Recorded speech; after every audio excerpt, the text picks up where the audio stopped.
What is your frame on coaching, right? I kind of know the training that you've had because I know the school quite well. Yeah. So, but transformational coaching, transformative coaching, I mean, there's so many different frameworks and perspectives on it. So I wonder, to you, what is coaching, and how, if at all, has your view on what coaching is shifted since you've trained?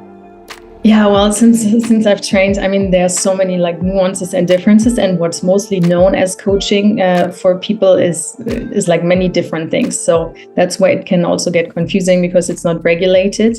I would say what I'm like doing more, and this is where the difference from coaching to therapy to mentoring to maybe consulting or advising comes in. What I'm doing is more mentorship.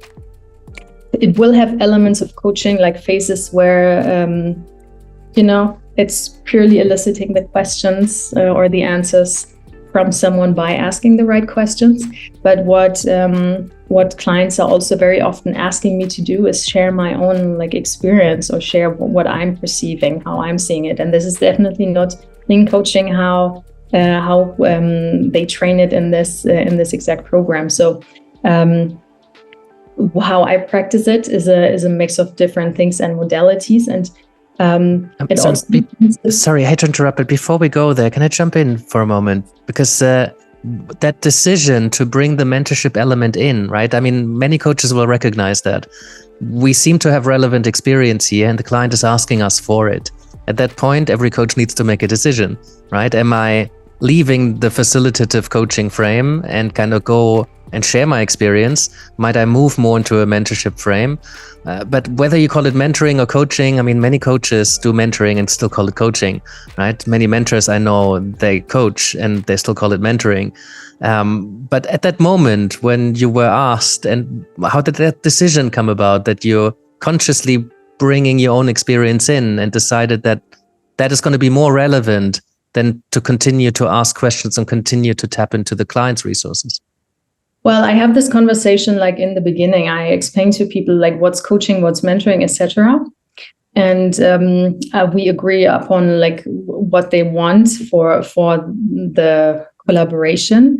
But then, sometimes someone like says they want coaching, but then they keep insisting on or asking, so like, how did you do it back then? Or what's your opinion on that? And then I'm super clear in like transparently communicating that we're now leaving the coaching like framework. Then I'll say, okay, I know there's interest, like depending on, I either like try to guide it back, or if they really want it, then I'm like, but I mean, I can like share this, but I want you to know that this is now not coaching anymore. This is like mentoring. I'm now sharing my perspective. It's just my perspective, my experience. It might not be the best for you. I want it to bring it back to you again afterwards. So you can see what's the best solution for you. So to be really clear and not like water it down, or if you don't address it, then it's confusing people. So I'm really kind of a little stop sign, like, hey, okay, let's zoom out for a moment. We can now move into mentoring for a while, but then let's go back to coaching and really kind of being clear about those like different elements. That makes perfect sense. I wonder, at what point did you decide that they ask and you then choose to contract to leave that frame for a moment? Because you could say, I hear your question and I'm super curious why you're looking outside for answers that I believe are in you, right? Or whatever words a facilitative coach might respond to that, right? Because yes, I can share my experience, but chances is my experience won't be your experience, or maybe there's parallels in there. So I'm curious why you decided to offer something outside of what we have now framed as the coaching and go into the mentoring. Yeah, mainly it was like in situations where there was like something logistical, or it was around like plant medicine and how to approach certain things and logistics, where it wasn't so much a question about that you can come up with the answer for yourself, because it was purely more information based. Mm-hmm.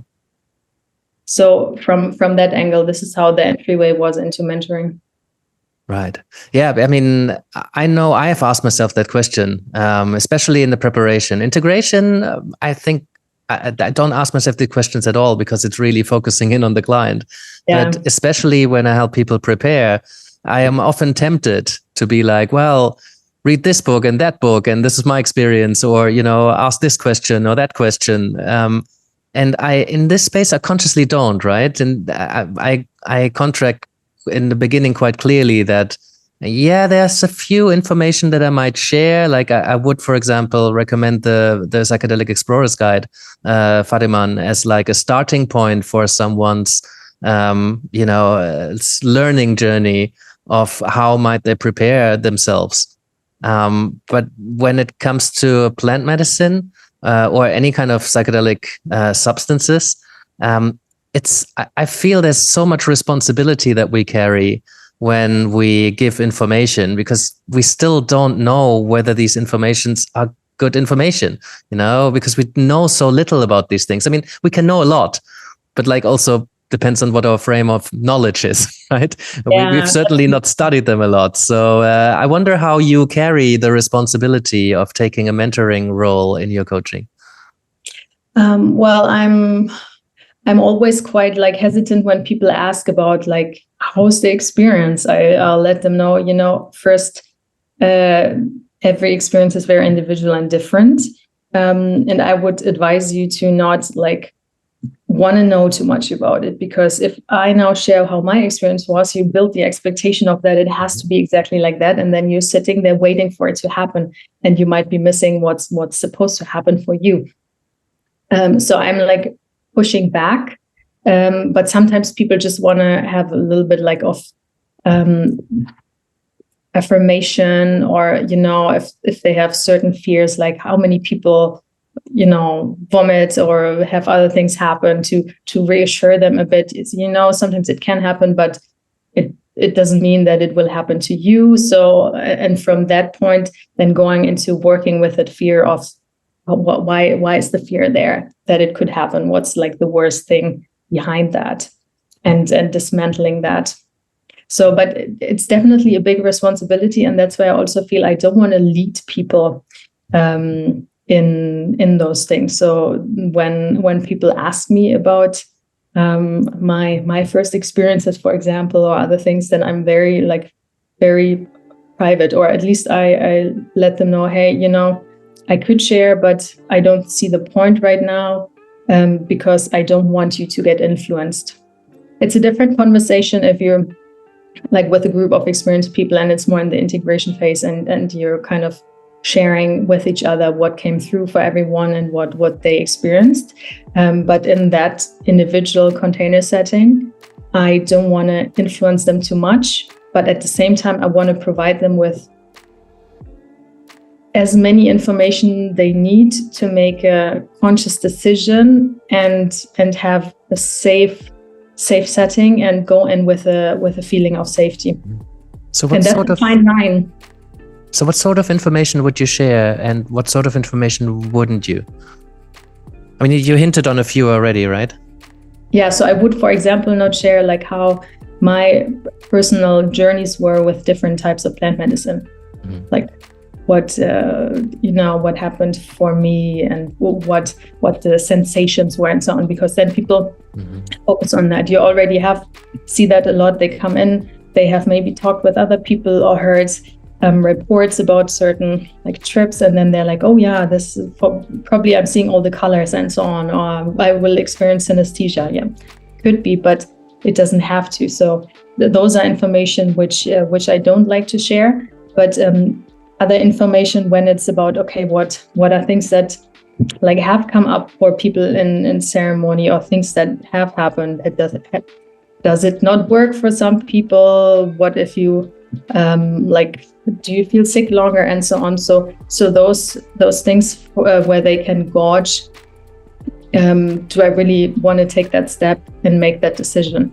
Like in terms of what does it need for a good preparation? Like how should I really avoid certain foods, or how strict am I on certain things? This is something I do tend to share, and then whatever is like personal or would affect them in expectations or how they perceive things. This is what I try to avoid.